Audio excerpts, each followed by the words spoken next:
A Negev sivatag, 1888. El kellene rejtőznünk, a közelben vannak. Át kell jutnod a hegyeken, aztán tarts a széllel dél felé. Nem fúj a szél. Majd feltámad. Miért hagynák meg az életünket? Téged nem ölnek meg, én kellek nekik. Az én utam véget ért. Indulj. Isten áldjon. Inshallah.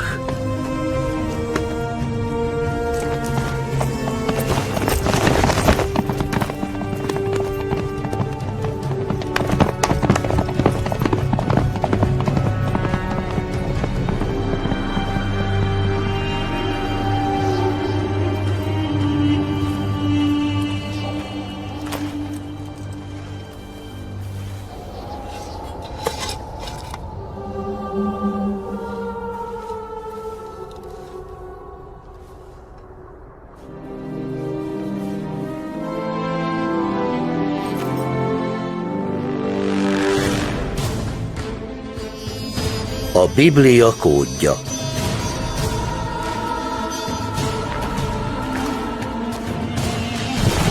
Fényképezte Fritz Seemann és Martin Lipper.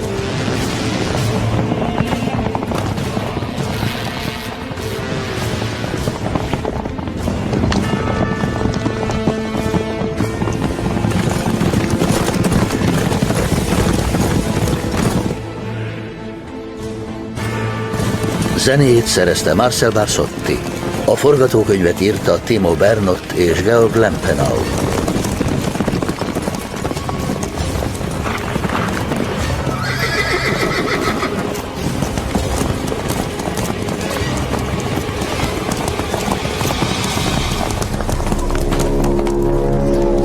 Térj vissza Isten útjára. Hová tetted? Rendezte Christoph Schrewe. Első rész. Keressétek!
Johanna, Szia! hogy vagy? Bemenjek veled? Ne, ez az én ügyem, Markus. Egyedül intézem el. Hát jó.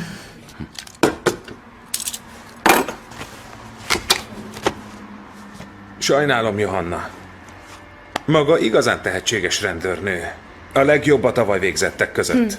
Ex. Tessék? Tehetséges ex-rendőrnő vagyok. Ugye tudja, Hogy nem hogy... tarthatnak meg senkit, aki elveszíti az önuralmát és kicsavarja a gyanúsított karját. Pontosabban fizikai erőszakot alkalmaz. Akkor sem, ha csak így tudhatja meg, hol tartózkodik az elrabolt kislány. Tudom.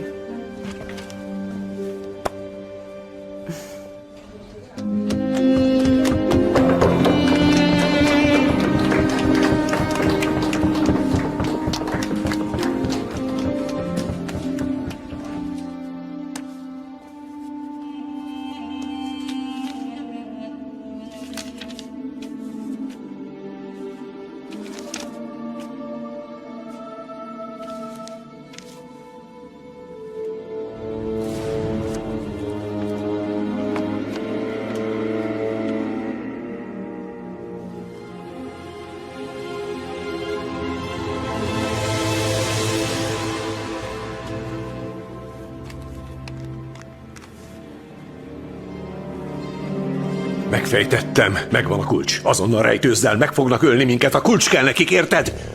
Nem maradt túl sok időnk.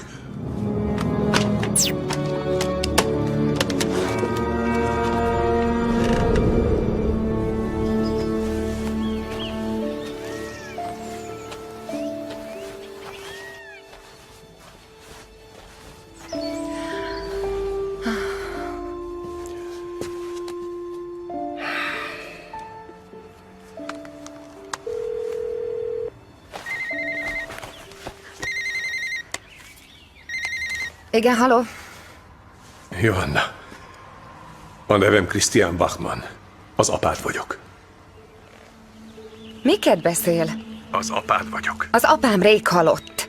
A lányom vagy Johanna 1981. december 1-én 1 óra 32 perckor születtél. Anyád belehalt a szülésbe. Van egy sebb hely a jobb csuklódon. Megégetted magad egy lámpával 7 hónapos korodban, mikor pelenkáztalak. Tudom, hogy hihetetlenül hangzik. Ne haragudj rám, és kérlek, segíts nekem. Nagyon kevés idő maradt. Nem akartalak belekeverni, de sajnos nem tehetek mást. Te vagy az egyetlen a világon, aki segíthet. Találkoznunk kell. Kérlek, hallgass végig. Adok neked valamit, Johanna. A Szent Anna templom előtt várok rád. Gyere oda, és még ma, holnap már nem élek. Milliók sorsa függ attól, hogy döntesz. Gyere el, Johanna!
Maga hívott fel az előbb. El kell tűnnünk innen.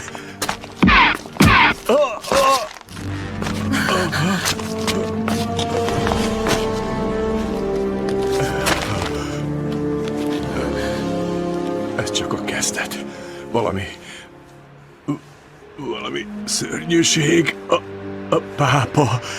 Csak te segíthetsz. Ez a tiéd.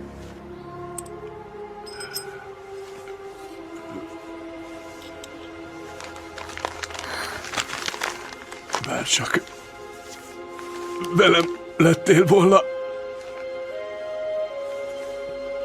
mellettem.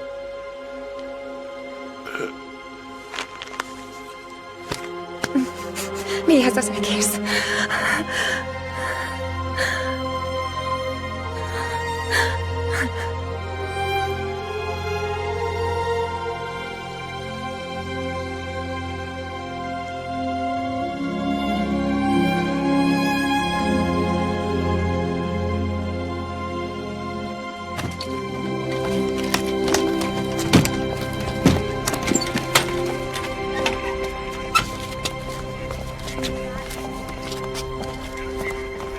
A halottnál nincsenek papírok. Feltétlenül találkozni akart velem. Azt mondta, hogy milliók sorsa függ ettől. Először azt hittem, valami őrült. Nem is tudom megmondani, miért jöttem ide. Úgy éreztem, nem hazudik. És mást nem is mondott, mielőtt meghalt. Szinte azonnal lelőtték. Mikor ott feküdt a földön, valami olyasmit mondott, hogy szörnyűség fog történni, és nekem kell megakadályozni. Említette a pápát is. Hát ez eléggé zavaros. De azt hiszem, én többet nem tetek. Holnap gyere be, tudod, alá kell írni a jegyzőkönyvet. Rendben. Hogy van Nina? És a srácok? Jól, kösz.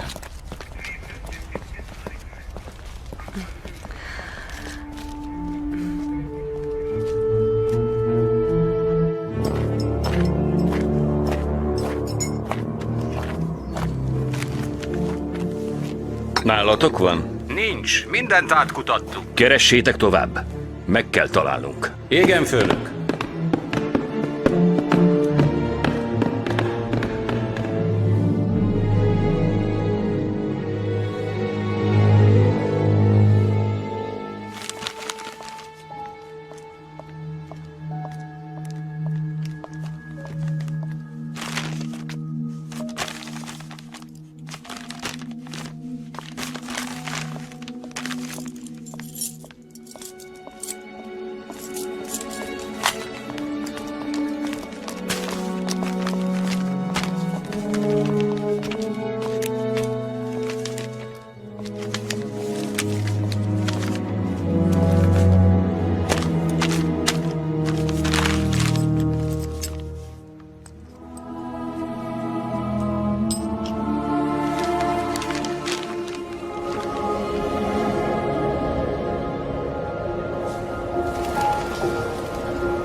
Ne fáraszta magát, úgysem tud kiszabadulni.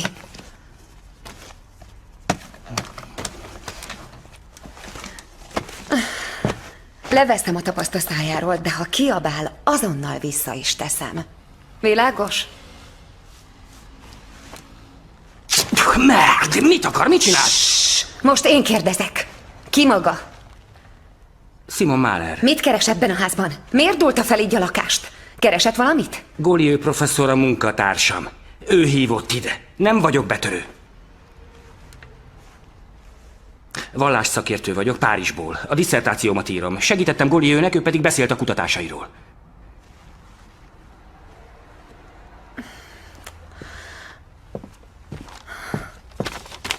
Mit csinál ott? Nézd, de csak! Ki ez a férfi? Golieu. Ez Golieu professzor. Azt állítja, hogy vele dolgozott? Új, ez az igazság. Milyen munka volt ez pontosan? Engedjen el, kérem. Mondtam, hogy nem törtem be. Tudom. Ezek profik voltak.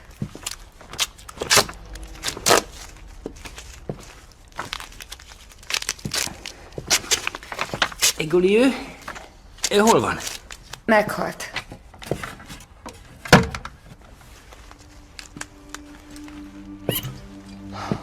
Innom kell egy kortyot. Kér? Tud erről valamit?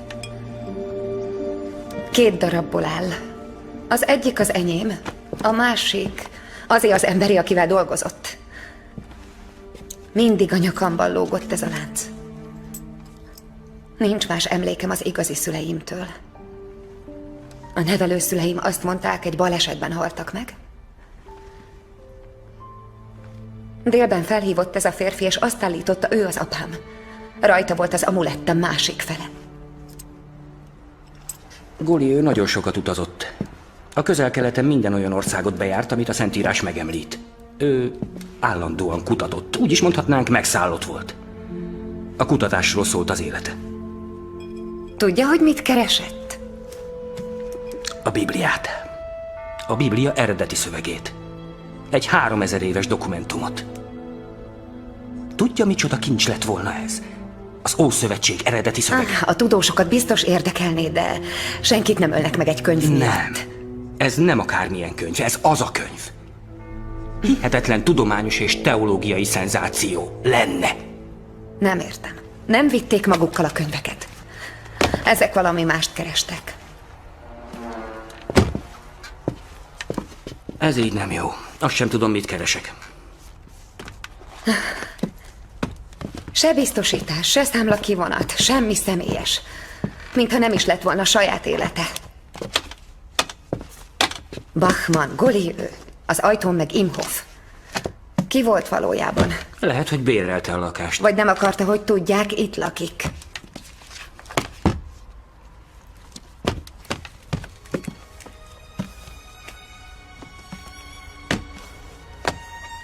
Az édesapja tudós volt. Sajnos csak ennyit tudunk.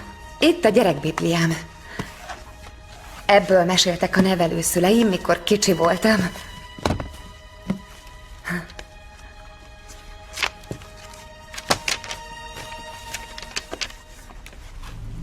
Ezt nézze meg!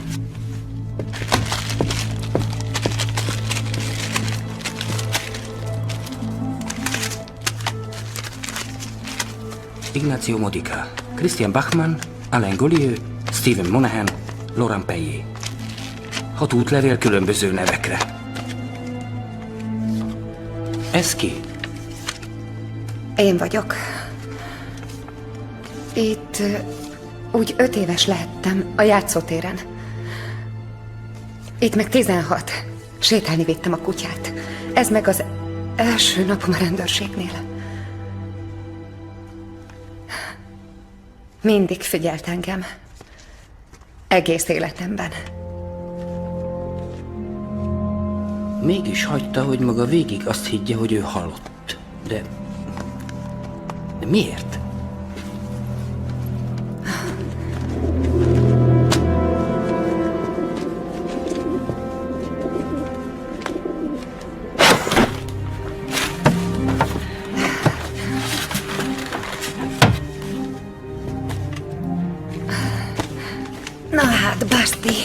Mit keresel itt?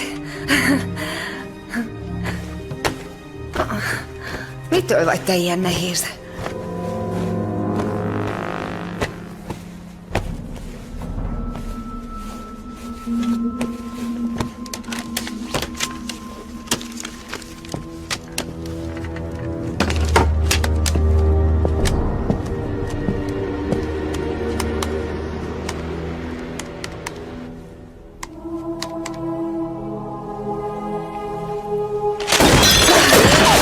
Mi volt ez? Maradjon ott lent!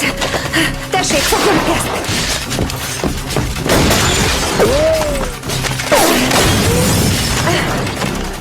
Maradjon lent! Az ajtóhoz, gyorsan!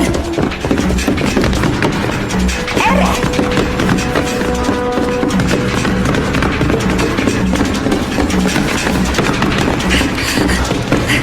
Zárva van?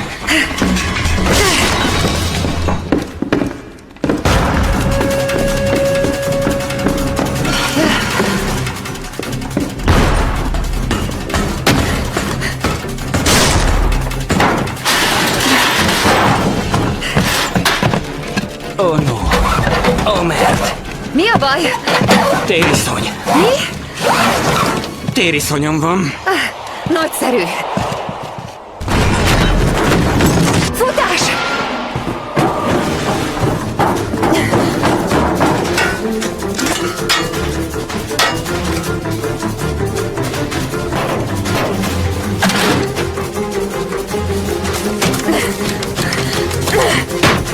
A francba! Oh no.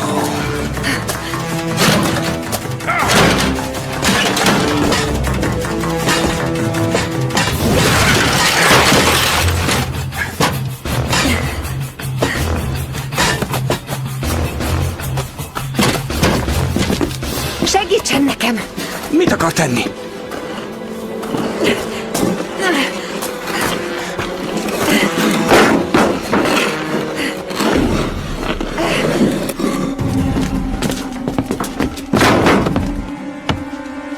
Gyorsan!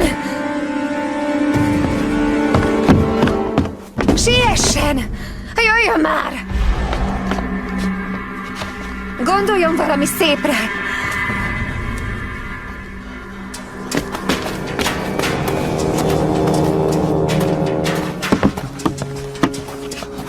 Nagyon jó! Nézzen mindig előre! Így, gyerünk!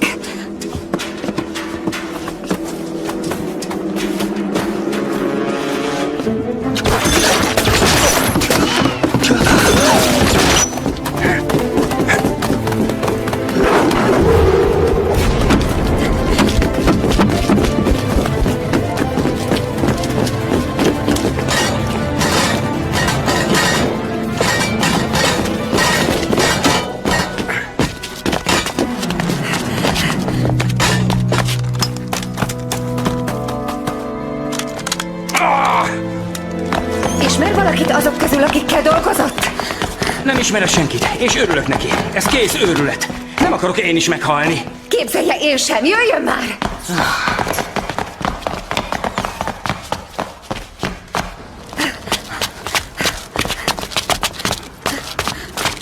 Erre!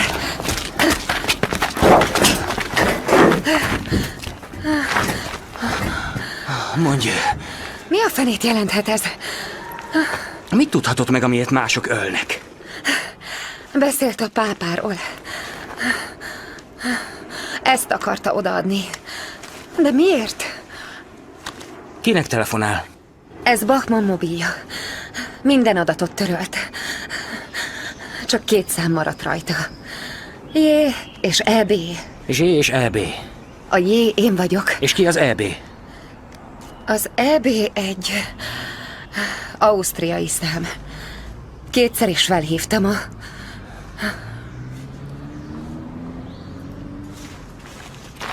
Krisztián?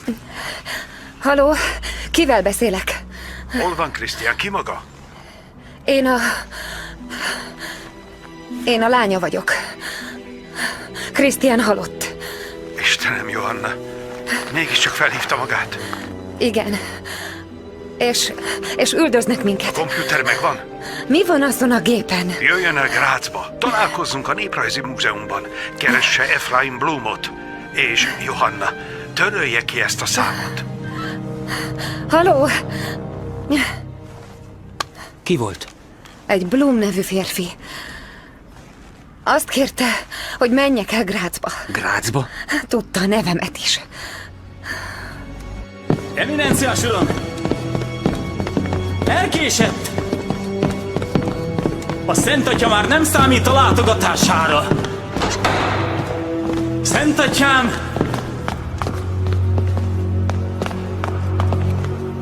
Az avignoni bíboros. Ő eminenciája Emán Rades.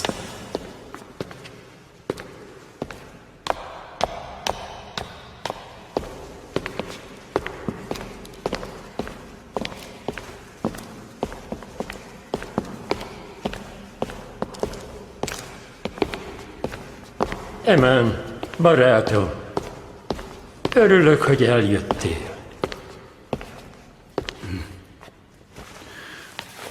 Szent Atyám, Miért udvariaskodsz ennyi év után?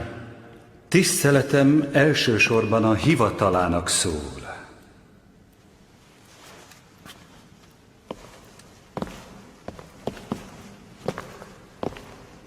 Egy rendkívül bizalmas és fontos ügyben hivattalak ide. A világ sok tájáról jönnek olyan hírek, miszerint gyűlöletet prédikálnak és Isten dühével fenyegetnek. Ilyesmi nekem is a fülembe jutott már. Az Úr átkot, romlást és bal szerencsét küld rád, kezed minden munkájában bármibe fogsz, míg el nem pusztulsz, s meg nem semmisülsz gonosz tetteid miatt. Megállt kell parancsolnunk ezeknek a hangoknak. Sajnos termékeny talajra hullnak. Nem mindenki elégedett az ön által választott vezetéssel, Szent Atyám. A megválasztása után markánsabb változásokat vártak. Isten a maga képére teremtett minket. Nem kényszerít ránk a szeretetét, csak adja. Rajtunk áll, elfogadjuk-e. Emán, a mi Urunk nem követel semmit irgalmáért és kegyelméért. Az embereket erős kézzel kell vezetni, és jobb, ha félnek Istentől. Ha egy gyermek ellenszegül apjának, megérdemli a büntetést. Egy erős kéz is lehet gyengéd és vezethet a szeretet felé. A megfélemlítés egyébként a sátán eszköze. A megfélemlítés lehet az Úr eszköze is, garantálja a hit teljes egységének visszaállítását. Én az Úr féltőn szerető Isten vagyok, aki megbüntetem az atyák vétkét a fiakban, harmad és negyed íziglen. És az jó, ha a te kezedben van ez az eszköz.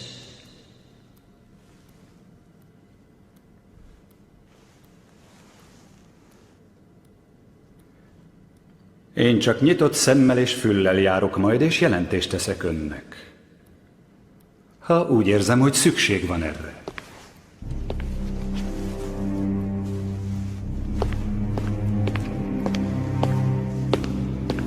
Emán, fordulj vissza.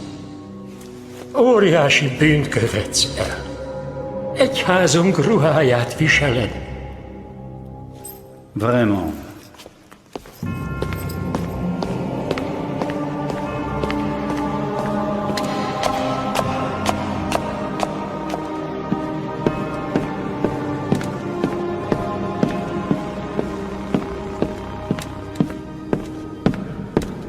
Nem akartam elhinni. A sátán angyal képében jelenik meg. Tehát ő az. Igen, ő. Bachmann halott. Ő volt az utolsó reményem. Ő ismerte a helyes utat. De kegyelmed a Szent Atya. Isten földi helytartója.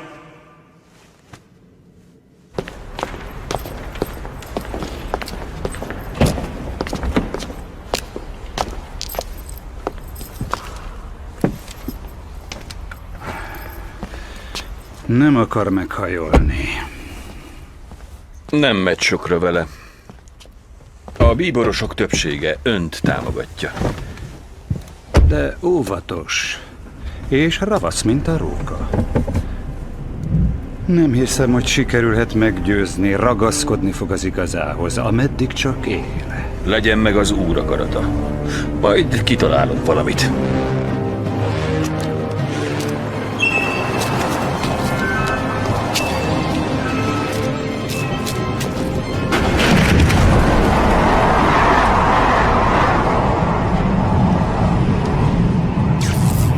Mi lehet benne, amiért embereket ölnek?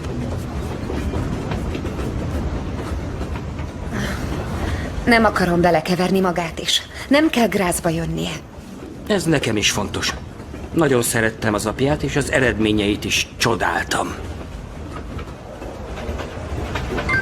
Be kell írnunk valami jelszót. A fenébe. Végül is tudós vagyok. Logikus gondolkodással majd csak rá fogok jönni.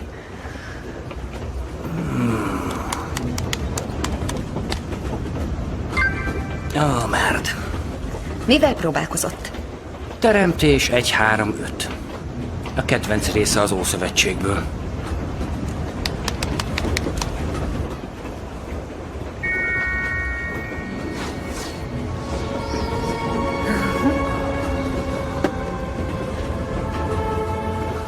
Hogy csinálta ezt? Hát, lehet, hogy nem vagyok olyan kiváló tudós, mint maga, de azért van egy kis eszem. Én eddig azt hittem, hogy csak a háztetőkön tud ugrálni. Árulja már el, mit írt be? Johanna, a nevemet.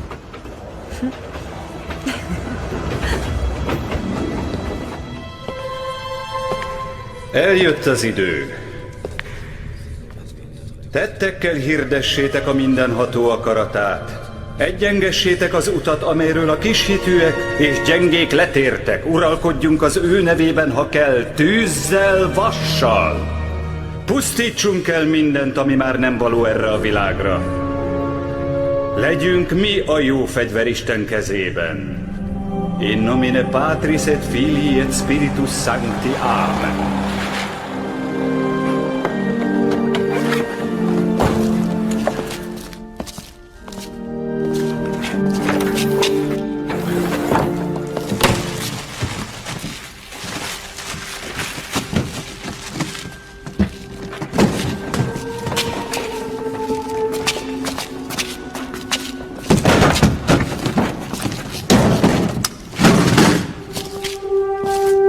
Fiat voluntas sua.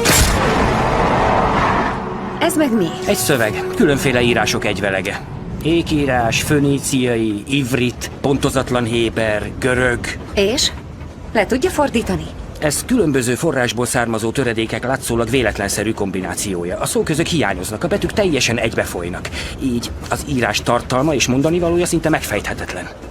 Ezek szerint semmit sem tudunk kezdeni vele. Azt mondtam szinte. Maga is tud valamit, de én is. Néhány szakaszt meg tudtam fejteni. Ez itt Jákob. A sor Mózes első könyvéből való. Mire jó ez? Egyes mondatokat kiragadni a Bibliából. Ezt még én se tudom. Lehet, hogy mégis talált egy módszert, amivel az eredeti szöveget rekonstruálta. Ez óriási dolog lenne. Csak arra lennék kíváncsi, hogy a számára fontos szövegrészeket miért nem egy logikus sorrendbe rakta. Így összeállt volna a szöveg. Igazi szenzáció lenne. De a töredékek teljesen rendszertelenül követik egymást. Lehet, hogy mégsem a Biblia eredeti szövegét kutatta. Fogalmam sincsen.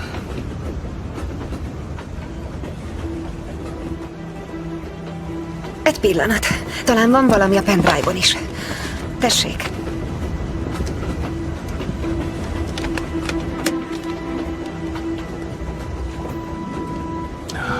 Ebből én nem értek semmit.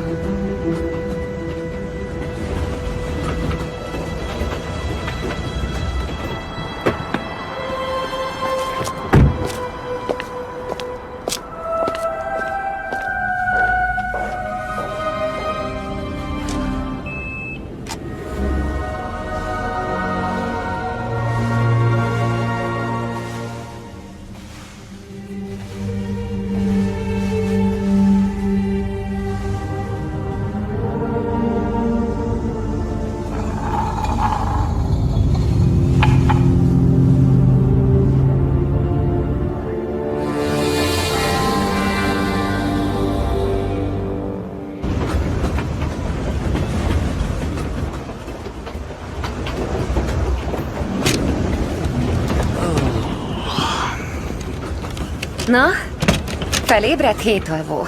Hány óra van? 6 körül lehet. Rémes. Mi van? A legkellemesebb napszak. Minden olyan csendes és nyugodt. Kivéve, ha az ember 12. gyerekként születik. Nálunk mindig kiabált valaki, mindegy hány óra volt. Én bármekkora zajban tudok aludni. Hú, 11 testvér. Milyen volt? Egy nagy család. Fárasztó. De azért nagyon jó.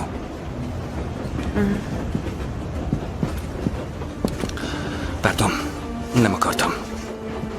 Milyen furcsa. Tegnapig azt hittem, hogy nincsenek szüleim. Aztán egyik percről a másikra lett apám, de meg is halt. Elhiszi, hogy tényleg az apja volt? Könnyen lehet. Olyanokat tudott, és azok a képek. Csak arra nincs magyarázat, miért nem találkoztunk olyan sokáig. Én elég jól ismertem az apját. Meleg szívű ember volt. Mindig úgy éreztem, szereti az embereket, és törődik a sorsukkal. Biztos nyomós oka volt rá, hogy ne akarjon kapcsolatba lépni a lányával. Biztos.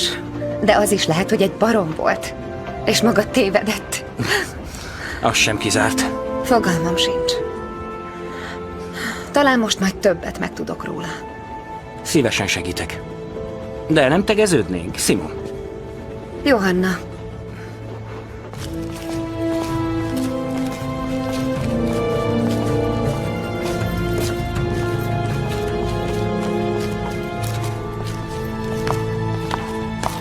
Grüß Gott! Bonjour! Monsieur Blumot keressük. Menjenek fel ezen a lépcsőn, és ott a legfelső szinten találják az irodáját. Merci. Kérem.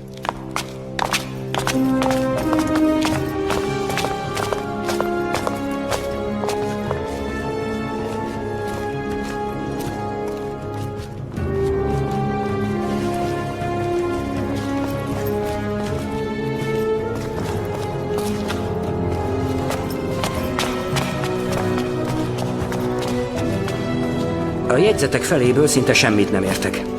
Biztosan valami más kulcsot használt hozzá. Pár dolog világos, de a többi teljesen érthetetlen. Van egy jel, amit nem ismerek.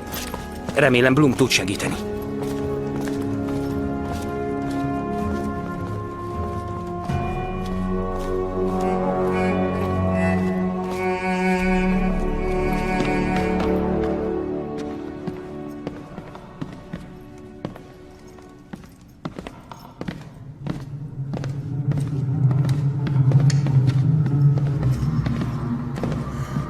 Blum úr?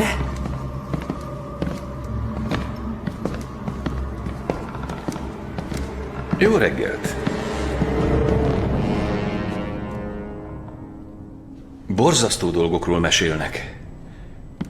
Krisztián jó barátom volt. Mennyire ismerik a munkásságát? Alig. Sok mindent szeretnénk megkérdezni öntől. Maga művészettörténész? Igen. A szakterületem a szakrális ábrázolások. Én ezt nem értem. Hogy kapcsolódott a munkája Bachmannéhoz? Ne haragudjanak, ha nem beszélek elég világosan, nagyon megrázott a hír.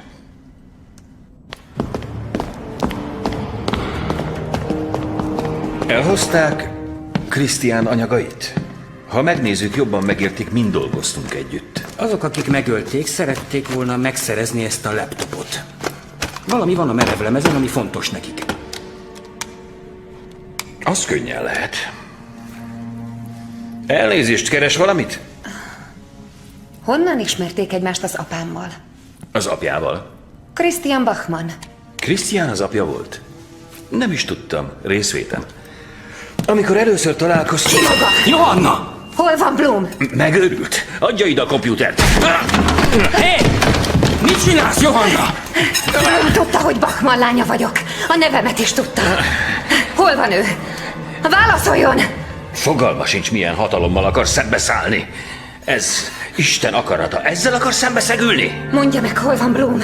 Maga tudatlan, nem érti Isten szavát, ahogy az apja sem értette. Őt is megölte? Megérdemelte a szenvedést. Attention! Simon, ide mögém!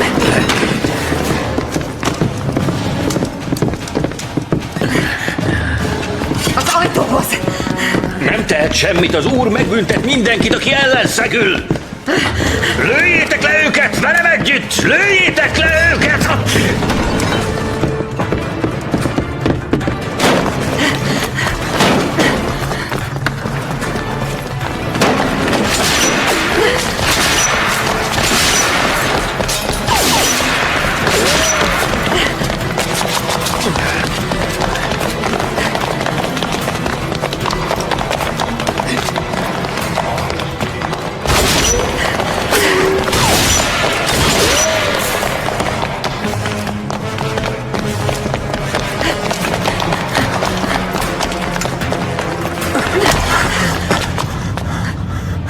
Kompjútert!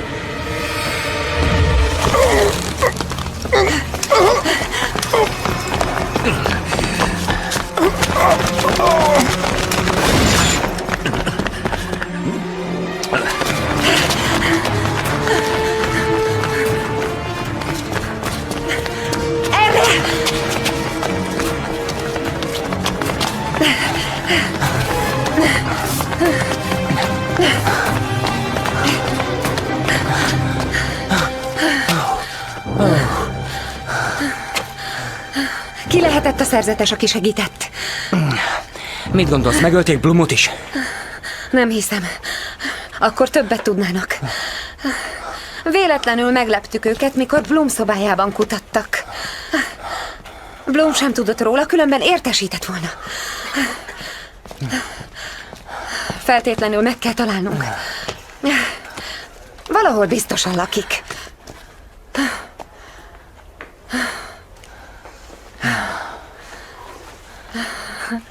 Mire való a telefonkönyv?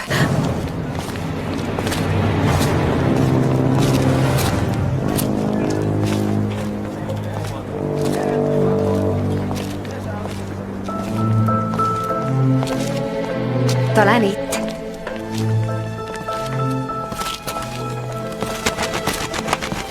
Blum. Imhoff. 16.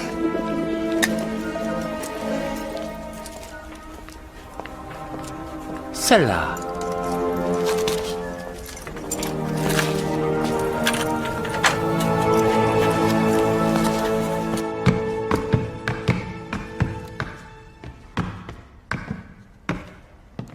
Ó, merd.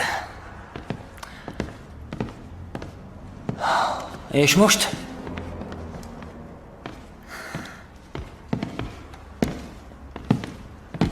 Itt van. Imhoff.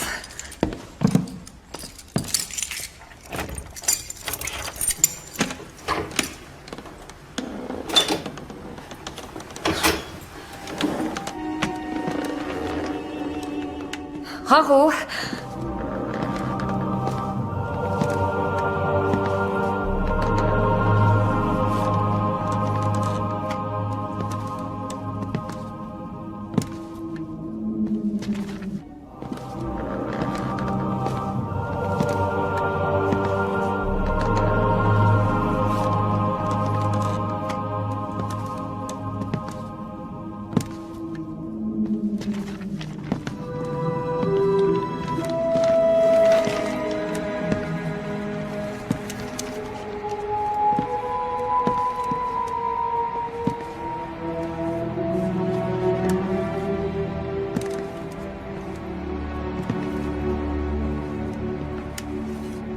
Úgy látszik, sietnie kellett.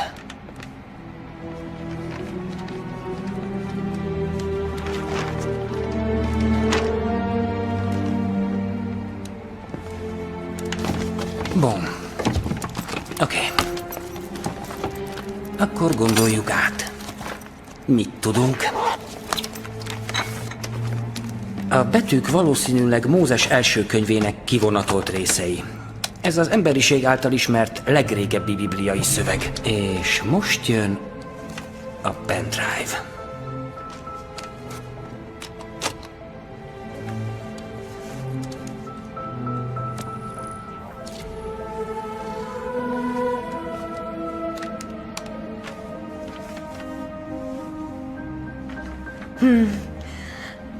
A korong, ami a betűk fölött forog, hasonlít erre a glóriára. Az még nem jelent semmit.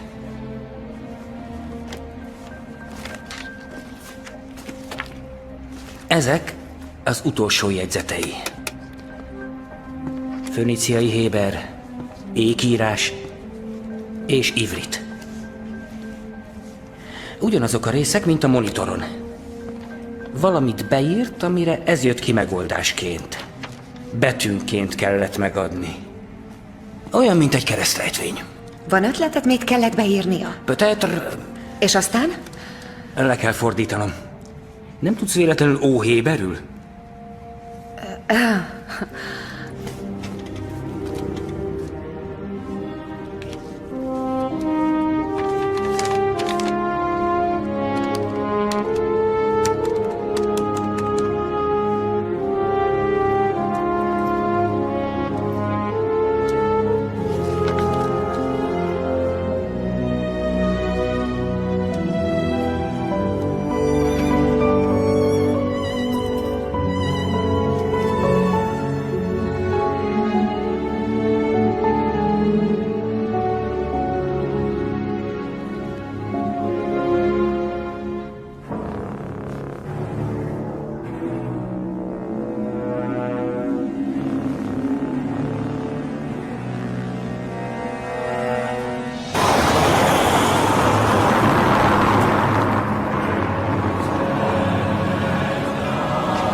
Megvan a kód? Nincs. És Bloom? Őt sem találjuk. Csalódást okoztatok nekem. Bachmannnak van egy lánya. Nála van a kompjúter. Egy lánya? Ezt ő csinálta? Igen. A rend egyik tagja segíti őket. A Predatúra tehát Bachmann lányát támogatja? Érdekes. Nagyon érdekes. Vajon ki állhat-e mögött? Hozd el a kompjútert, és hozd ide Bachmann lányát, de a hajaszála sem görbülhet meg, érted? Menj!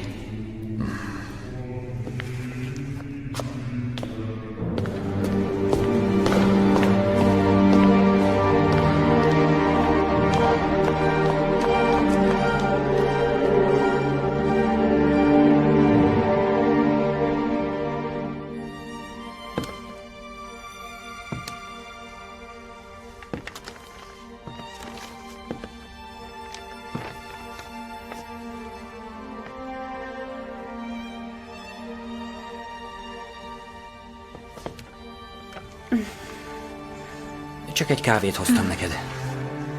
Köszönöm.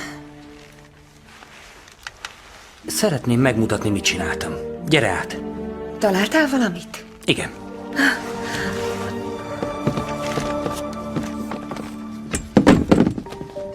Bom. A jelentése még nem világos, de az eredmény mindig ugyanaz. Lehet, hogy megcseréltem egy szót, de az nem változtat rajta. Lássuk. Oké. A halálod napján derül majd fény a titokra. De van ennél jobb is. A 86-os, a haldokló sárga embert jelöli. Isten kegyelme kíséri a nagy próféta halálát. A fekete seregek elhozzák a sötétséget. Az utolsó a nő Ézsaiás útján jár. Biztos, hogy pontosan fordítottad? Hát persze. Remek, akkor ez is megvan. De hogy mit jelent, azt te sem tudod, ugye? Ezek titkos üzenetek. Különben miért tölték volna meg Bachmant? Miért kell nekik annyira a laptop? Nézd csak ide. Ez is jelenthet valamit. Georges Duloup, 1982. Itt és ma. Ez Provence-ban lehet. Mi van még? Az elején ott a nevem. Ugyanazzal a tollal, mint az itt és ma felirat. Szerintem Bloom azt üzeni, hogy hol találhatjuk meg. Nem lophatunk el egy autót. A táskában van elég pénz. Van, de autókölcsönzésnél be kell mutatnunk a papírjainkat. Ezzel segítenénk az üldözőinknek. Beszállnál végre?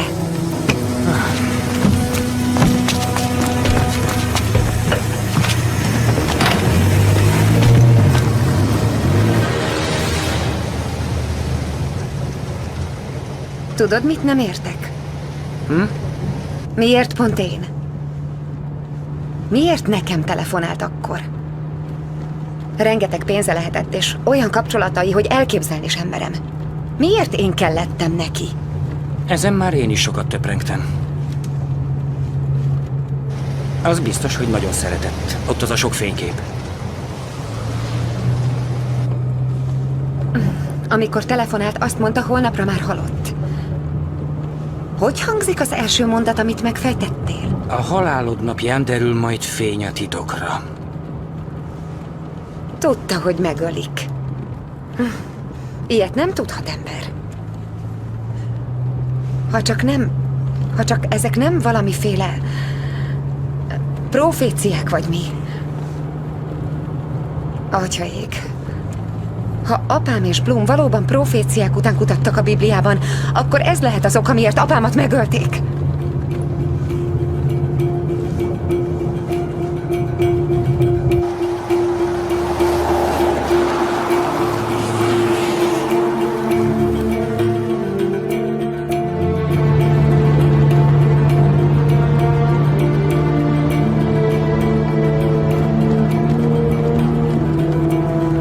A 86-os a haldokló sárga embert jelöli. Fogalmam sincs. Szerinted? A fekete seregek elhozzák a sötétséget. Nekem ez sem mond semmit. Isten kegyelme kíséri a nagy próféta halálát. Isten kegyelme kíséri a nagy próféta halálát. Egy nagy próféta meghal valamitől. Isten kegyelmétől? Ez értelmetlen. És végül a nő Ézsaiás útját járja.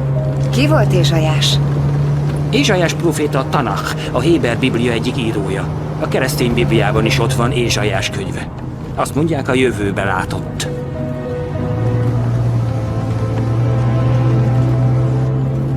És ki a nő?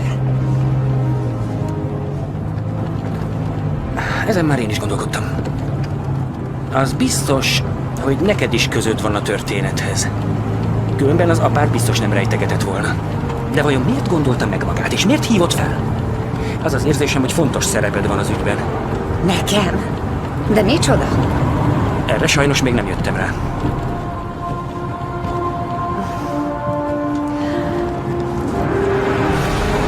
Ez az a hely.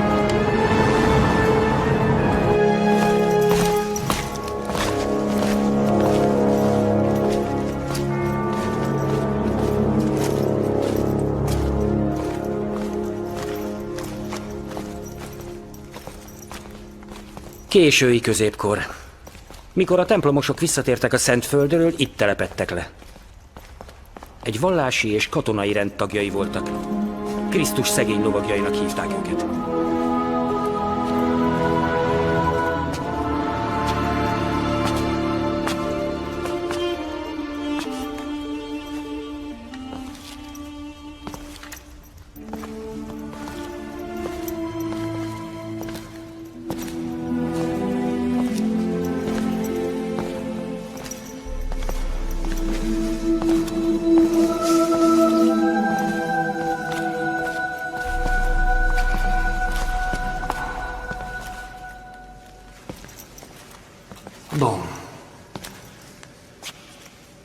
találjuk meg Bloomot.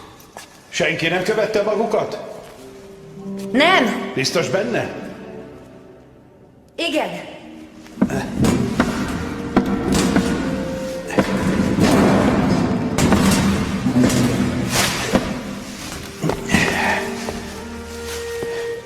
Johanna. Milyen elbűvölő hölgy lett magából. Nem csoda, hogy az apja olyan büszke volt magára. Elnézést, sokat beszélek. Bloom úr, ha tudnám, mióta keressük. Ismer engem? Ahogy veszik, sokat hallottam magáról. Hiányzott az édesapjának. Ha nem haladt a munkájával, sokszor mondta mérgében, hogy befejezi és felhívja magát. Későn hívott fel. Tudom. És nagyon sajnálom. Simon Mahler, Bachmann professzor munkatársa. Istenem, de sokat segített nekünk. Kifogástalan és kiváló munkát végzett. Igen, nekem is segített, csak én meghúzódtam a háttérben. Megvan még a komputer? Igen. Jó, ez nagyon fontos. Gyertek, nincs nagyon sok időnk. Elnézést, ugye tegezhetlek benneteket. Bien sûr. Persze.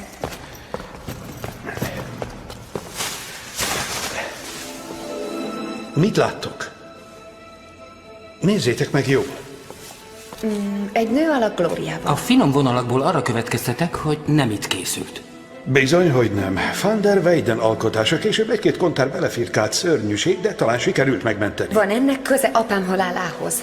Nagyon sok köze van. Majd később elmondom. Tessék, így vagy ehhez hasonlóan nézhetett ki az a nő a festményen. A tiburi Sibylla, a leghíresebb Sibylla a középkorban.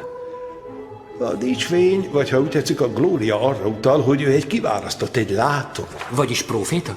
Több annál. Sok száz év alatt nagyjából egy tucat olyan nő volt, aki a mindenkori uralkodót támogatta azáltal, hogy látni engedett nekik olyasmit, ami nélkülük rejtve maradt volna. Ismerek ilyen legendákat. Persze nem valóságos, csak irodalmi, szimbolikus figurák. Sibyllák igenis éltek. Az uralkodók tanácsadói voltak, megjósolták a katasztrófákat, háborúkat akadályoztak meg. És hogyan? Úgy, hogy a jövőbe láttak. Hogy tettek szert erre a képességükre? Hát a Bibliából, a Szentírásból. Ebben hihetetlenül sok kódolt szöveg található, amely az emberiséget egy-egy közelgő szerencsétlenségtől óvhatja meg. A jóslat megfejtéséhez bizonyos kódok megfejtése szükséges. Akinek ez sikerül, annak lehetősége nyílik befolyásolni a jövőt. Remélem értitek már, mekkora hatalmat jelent a jövőbelátás képessége. Egyesek ölnek érte. Apám is a birtokában volt. Túl sokat tudott. A jósnők évszázadokon át titkos kulcs segítségével olvasták ki a proféciákat Mózes könyveinek eredeti szövegéből. De a szöveg és a kulcs is elveszett. Krisztián, a barátunk Andreas Imhoff és én megpróbáltuk a modern tudomány eszközeivel rekonstruálni ezeket, hogy a jóslatok újra hozzáférhetővé váljanak. Ezért küldözgettek engem könyvtárral könyvtárra? Igen. Hogy az elveszett szöveget rekonstruálhassák? Igen. Krisztián egyre több szövegrészt tudott összerakni, de ahogy haladt előre, úgy vált egyre veszélyesebbé a munkája. Többé senkiben nem bízott, mindig menekült. Tegnap előtt végzett a munkával. Végre sikerült neki megfejteni a kódot. De ezért meg kellett halnia.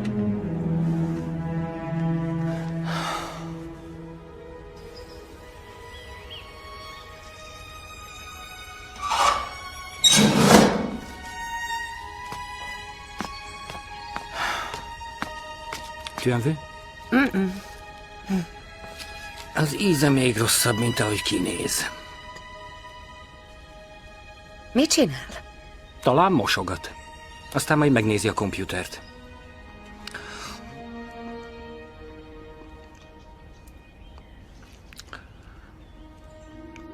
A bibliai kód. Még Newtont is nagyon érdekelte.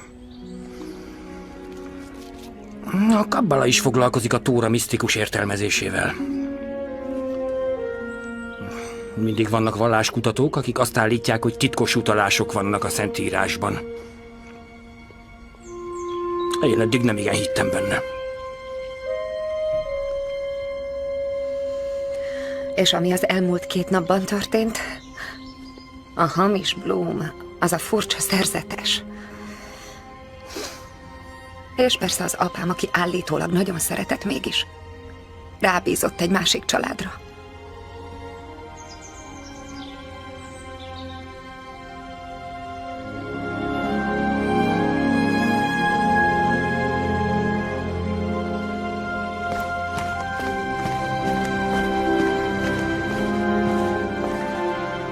Blum úr, zavarhatom kicsit? Válaszolna egy kérdésemre? Hát persze. Apám miért pont engem hívott fel? Hiszen egész életemben alig törődött velem. Az apád nagyon szeretett téged. Ha csak tehette, a közeledben tartózkodott. Figyelte, hogy cseperedtél, látta, hogy mi lett belőled. Hidd el, neki sem lehetett könnyű. Édesanyád meghalt, mikor te születtél, ő pedig nehéz szívvel lemondott rólad. Hatalmas áldozat volt. De miért? Türelem. Ha eljön az ideje, azt is megtudod.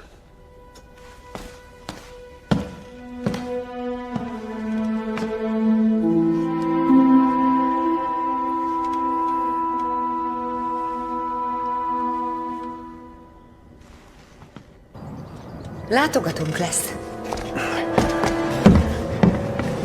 Gyorsan tűnjünk el innen! Simon! Új? Jön valaki. Merd. Megint kezdődik a cirkusz.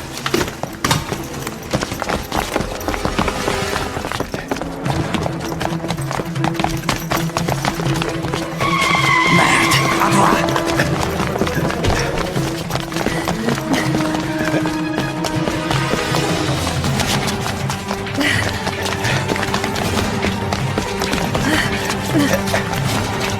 Adva.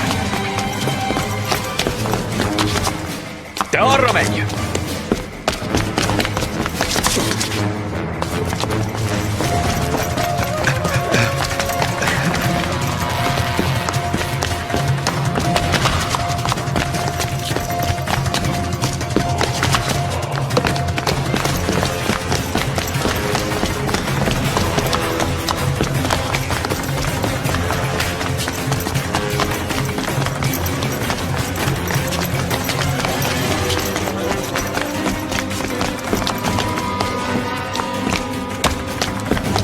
Nem bírom tovább. Nem bírom. Mi van? Ne! Menjetek nélkülem.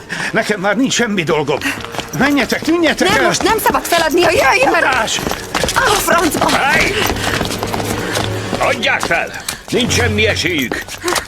Adják ide a kompjútert. Akkor életben hagyjuk. Ne bántsák! Odaadom a kompjútert! Mire készülsz? Lehet, hogy így lesz a legjobb. Nem te! Adja ide a kompjútert! Egy rossz mozdulat, és már le is dobtam. Adja ide a kompjútert! Vagy követi az öreget! Oké, nyugalom. Oké, már adom. Oké. Ne!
Elérkezett az idő, anyám.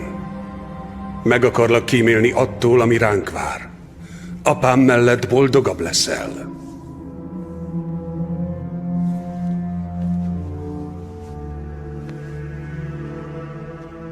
Szeretlek.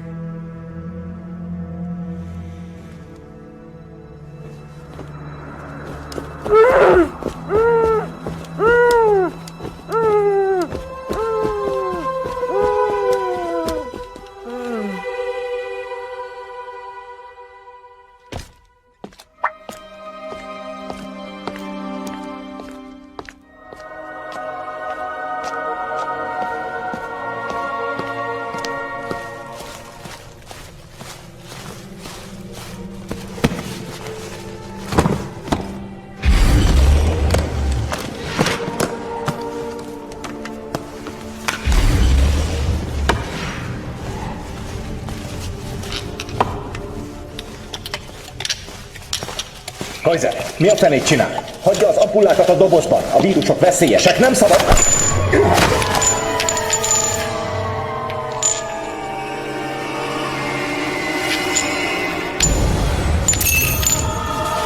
A francba!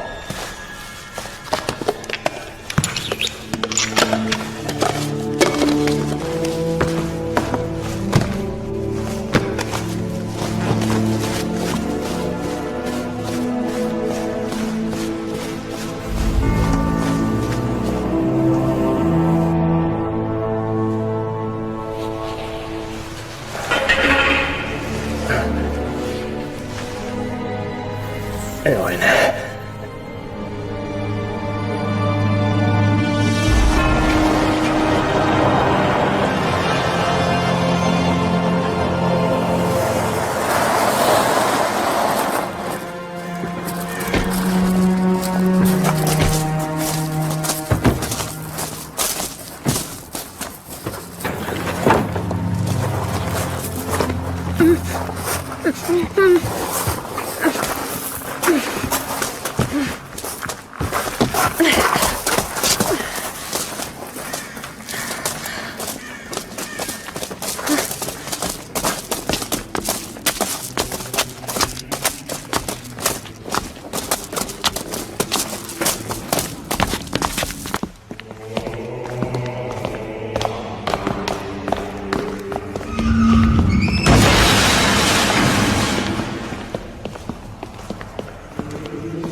Eljött az idő. Tettekkel hirdessétek a mindenható akaratát. Egyengessétek az utat, amelyről a kis hitűek és gyengék letértek. Uralkodjunk az ő nevében, ha kell, tűzzel, vassal. Pusztítsunk el mindent, ami már nem való erre a világra. Legyünk mi a jó fegyveristen kezében. In nomine Patris et Filii et Spiritus Sancti. Amen. Elhoztuk.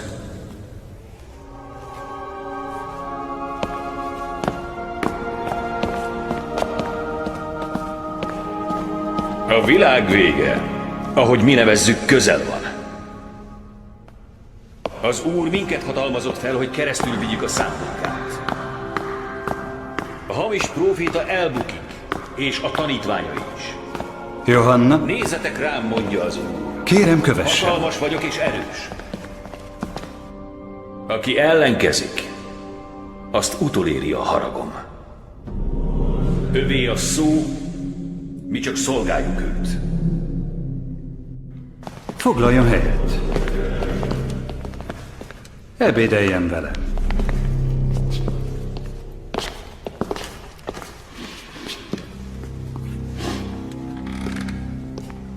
Jó étvágyat!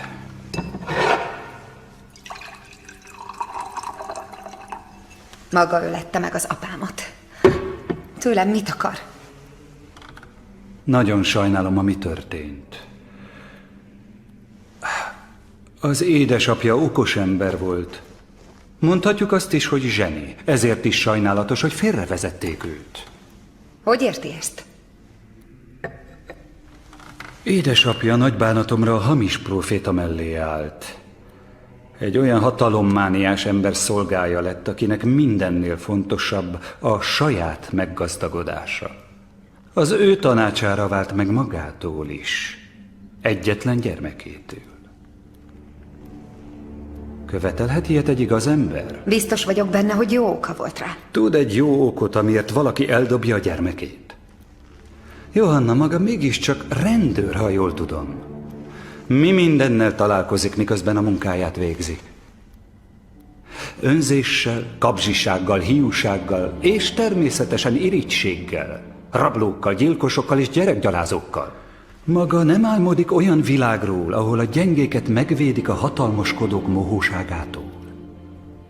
Isten megmutatta az irányt. világos utasításokkal vezet bennünket a becsület útjára. De vajon elfogadják ezt ma az emberek? Nem. Maga nem gondolja, hogy sokkal jobb lenne a világ, ha többen hallgatnának Isten szavára? Térjünk a tárgyra. Bloom nem mondott el semmit? Nem mesélt azokról a jóslatokról, amelybe a látók beavatták az egyház vezetőit? Ne nyúljon hozzám! Johanna, miért ilyen dühös? Az édesapja nagy ember volt, Johanna, de maga felülmúlja őt. Van fogalma róla, mekkora hatalom birtokában van? Fogalmam sincs, miről beszél? Az életében egy fordulóponthoz érkezett. Engedje, hogy segítsek dönteni. Elég ebből, hol van Simon? Nem figyelt rám eléggé. Megváltoztathatja a világ folyását. Johanna, gondolkozzon, nagyon kérem. Együtt képesek lehetnénk arra, hogy visszavezessük az emberiséget Isten útjára.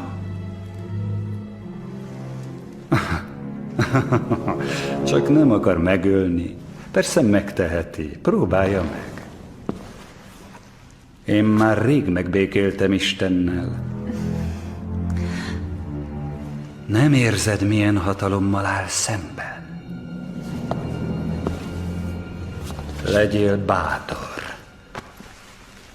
Kövess engem az igaz úton.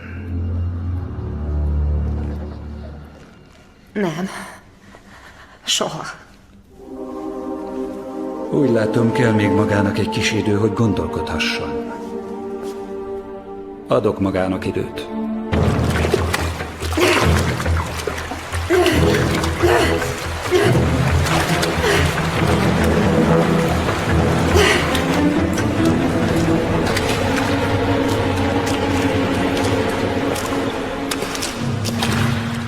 Remélem tudod, mi a dolgod, ugye? Igen. 1 óra múlva visszajövök.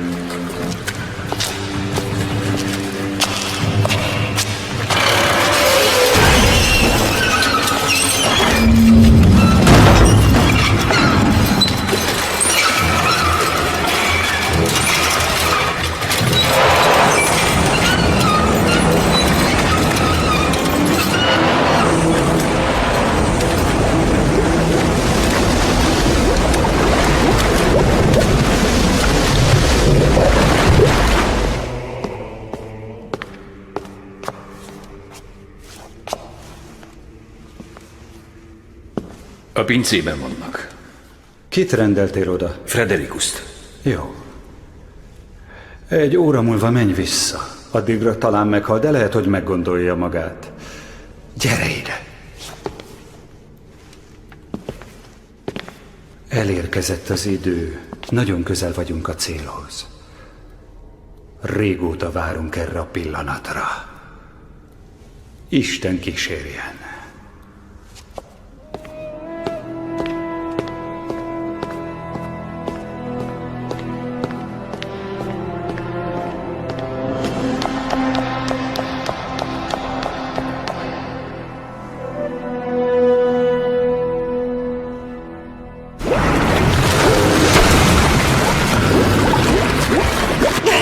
Ave Maria, gratia plena, Dominus tecum, benedicta tu in mulieribus. Sancta Maria, Mater Dei, ora pro nobis peccatoribus. Segítség! Segítség! Ave Maria, gratia plena, Dominus tecum.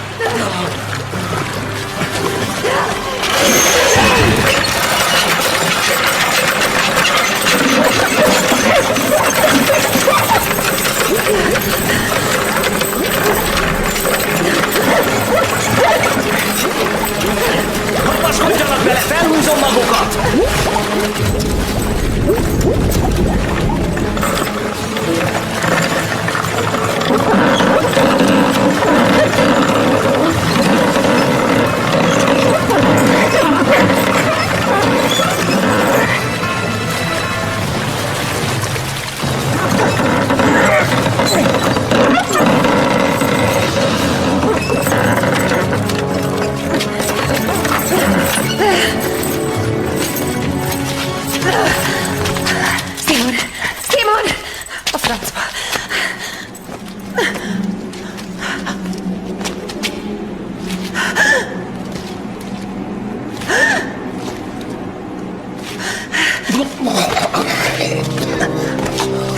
Nagyon sajnálom. Mit sajnál? Hogy majdnem kinyitfantott minket? Hát micsoda szerzetes maga. Ki kéne jutnunk. Segítsen odavinni az ajtóhoz. Nem lehet. Ha rájönnek, hogy segített nekünk, maga megy utánunk a kútba. Nem segíthetek. Nyissa ki az ajtót! Nincs nálam a kulcsa. Mi van? Nincs nálam a kulcsa.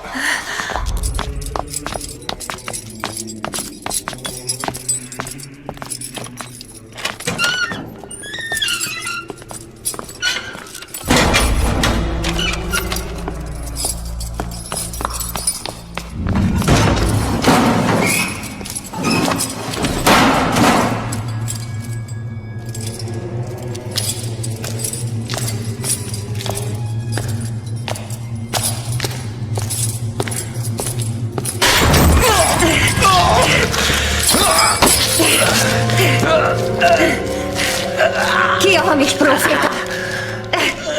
Ki a hamis proféta? Pápa! Hagyja abba, még megöli!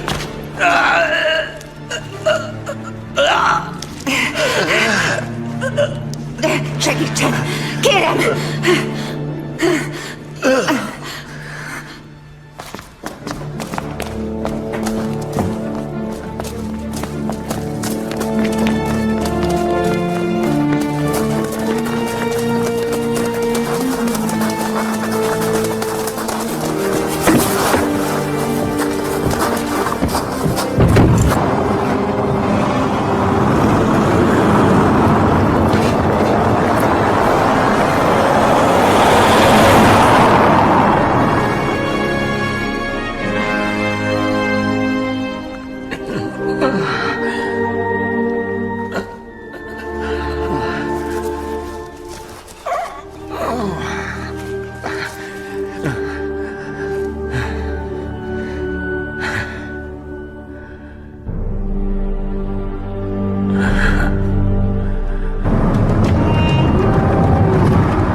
Markus, segíts nekem, kérlek! Johanna, tudod, mekkora bajban vagy? Körözési parancs van ellened az ismeretlen férfi meggyilkolása miatt. Miért ellenem? Nem tudom, nem beszélnek vele. Elvették tőlem az ügyet, egész magas szinten foglalkoznak vele. Radesz, meg akar öletni. Figyelj, tudom, hogy hihetetlenül hangzik. Most nem is tudom megmagyarázni, hosszú, de a pápa életveszélyben van. Mi van? És vannak jóslatok. Például, hogy a 86-os jelzi a haldokló sárga embert. Johanna, biztos, hogy jól vagy? És hogy a fekete seregek sötétséget hoznak. Mi? Én csak úgy belecsöppentem az egészbe. Figyelj, olyan... Tudod mit? Felejtsd el. Azt hiszem, nem tudsz segíteni. Hé! Francba!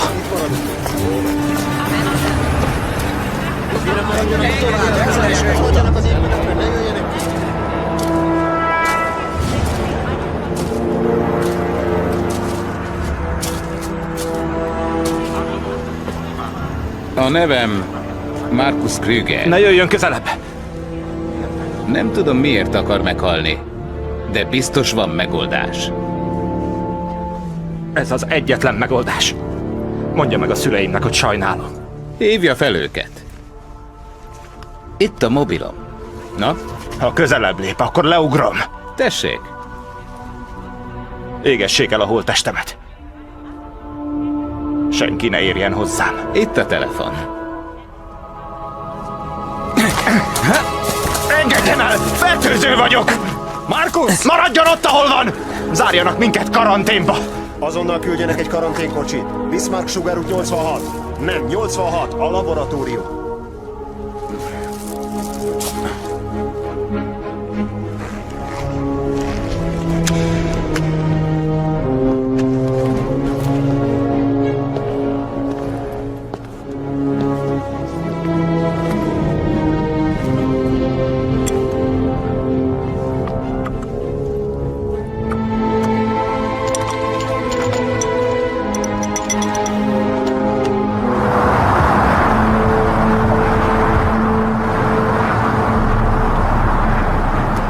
Megint elaludt.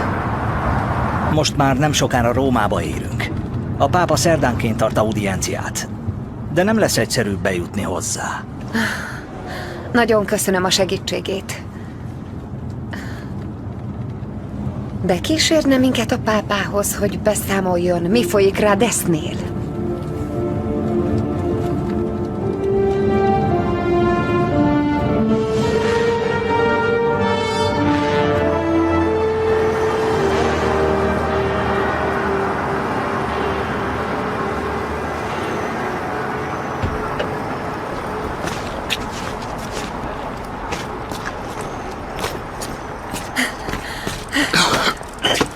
Hogy vagy?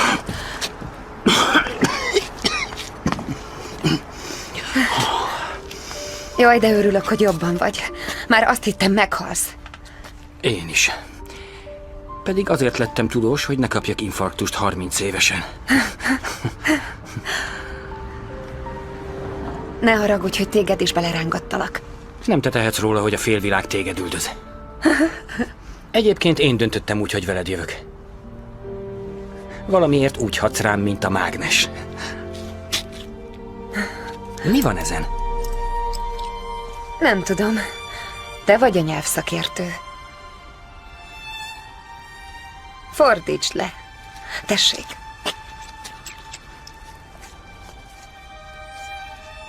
Ha végeztél, randizunk egyet?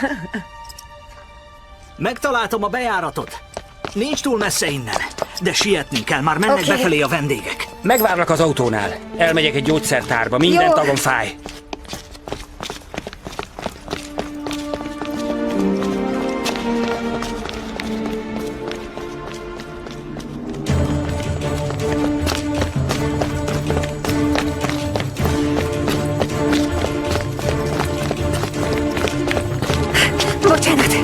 Bocsánat! Beszélnünk kell egy biztonsági emberrel, nagyon fontos. Forduljanak a rendőrséghez, Via Giovanni 5.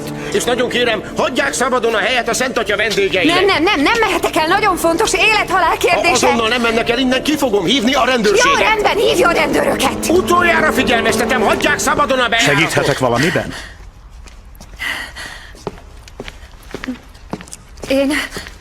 Én várjon, magát ismerem. Johanna Bachmann vagyok, Christian Bachmann lánya. Értesítsem a rendőrséget, monsignore. Tessék, nézze meg ezt. Honnan van ez a kép? Blumtól. Jöjjenek.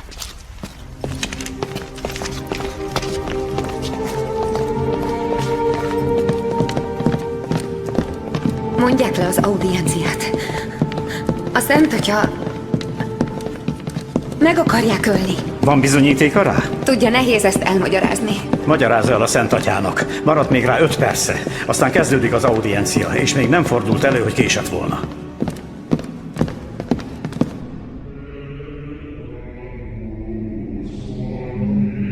Bocsásd meg a vétkeiket.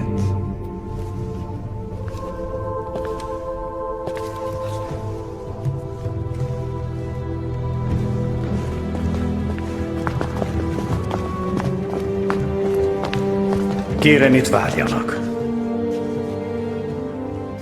Maga valóban Krisztián lánya.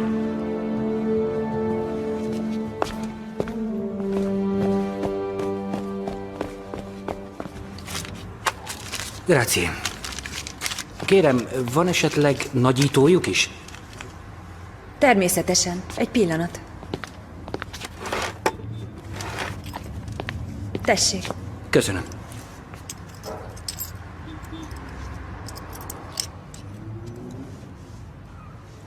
Szerelem? Majd kiderül. Mi van ráírva? Föníciai szöveg. Te vagy Isten kegyelme. Johanna. Johanna, Isten kegyelme. Isten kegyelme kíséri a magas próféta halálát. Oh. Scusi! Scusi!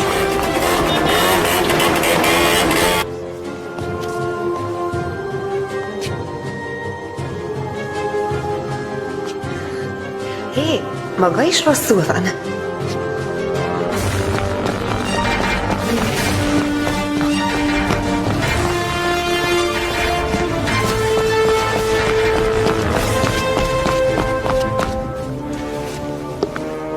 Tessék, jöjjenek be!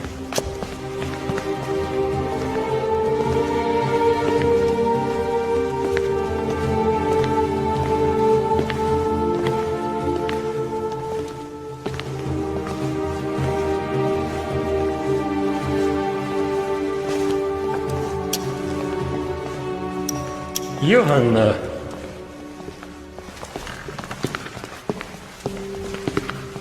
Ave Maria, grazie plena, Dominus tecum.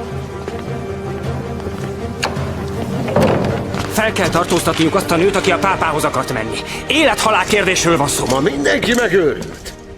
Senki nem érti, miről beszélek. Fel kell tartóztatni őket. Kérem, mutassa a papírjait. Micsoda? Kérem az igazolványát. Értse meg! Oké, igen, egy pillanat. Az igazolványát! Hé, álljon meg! Megállni!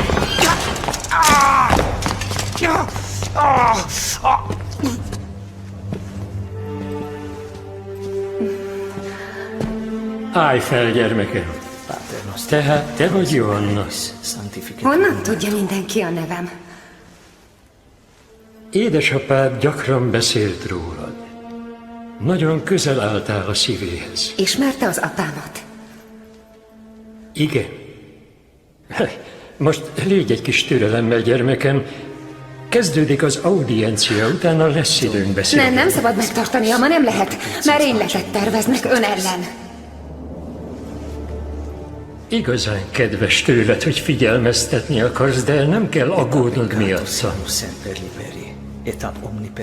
És te, fiam, állj fel! Mi a neved?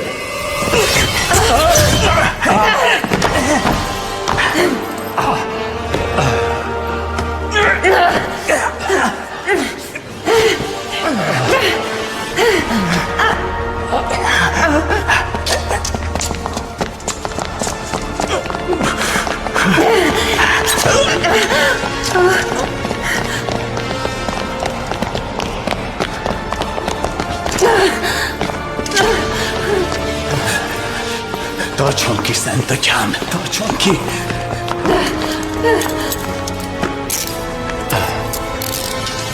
Gyorsan! Hívjanak orvos! Siessenek gyorsan!